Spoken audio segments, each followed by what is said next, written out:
Mga kapuso, umakyat pa sa mahigit 1,000 ang mga Pilipino sa Middle East na umuling na mapauwi ng Pilipinas dahil sa nagpapatuloy na gulo roon. Sabi ng Pangulo, hahanapan naman ng paraang mailikas sila pero sa ngayon, delikado pang magpalipad doon.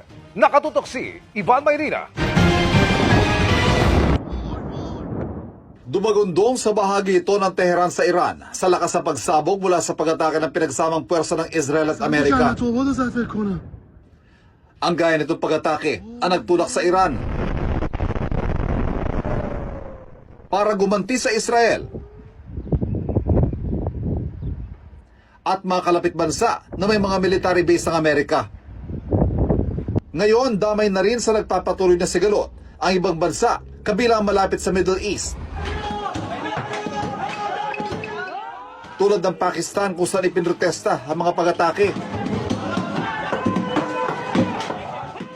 10 ang nasawi sa rally sa harap ng US Consulate sa Karachi. Nabulabog naman ang mga residente ito sa bahagi ng Southern Lebanon sa pagtama ng Israeli missile. Dahil sa nagpapatuloy na gulo, umabot na sa mahigit 1,400 Pilipino ang humiling na mapauwi na. Pinakamarami sa Dubai, Israel at Abu Dhabi. Pero sabi ni Pangulong Bongbong Marcos sa pulong kasama ng gabinete, hindi pa tiyak kung kailan masisimulan ang repatriation. Ang assessment namin is delikado siguro magpalipad. Kahit na kaya nating magkumuha ng eroplano at ipasok, wala tayong magagawa. Dahil, number one, the airports are closed, there are all no-fly zones. This is a combat area. Ayaw na ng Pangulong madagdagan ang isang Pilipinong kumpirmadong namatay sa ginti ng Iran sa Israel.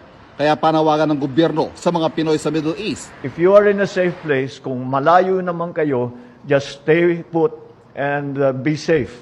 And we will slowly try to find ways. For those who want to be repatriated, we will find ways to get you out safely.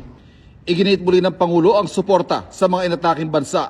Let's hope that there is a ceasefire and we, the Philippines, ask all parties to show restraint and to bring this to a close as quickly as possible. Bukod sa kabuhayan ng halos 2.2 milyong Pilipino sa Middle East, binomonitor din ng gobyerno ang ibang epekto ng tensyon doon, tulad sa palitan ng piso sa dolyar. Karamihan ng remittances natin ay talaga diyang galing.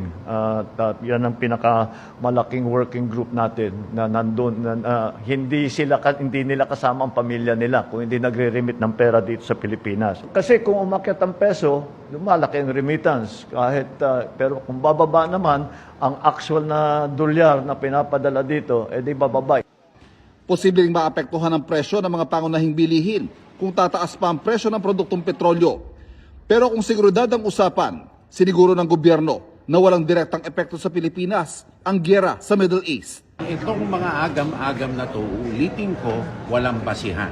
Sa ngayon, ulitin ko ang sinabi ng Armed Forces, walang direct threat sa seguridad na Republika ng Pilipinas in a military sense itong nangyayari sa Middle East sa ngayon. Para sa GMA Integrated News, Ivan Mayrina, nakatutok, 24 oras.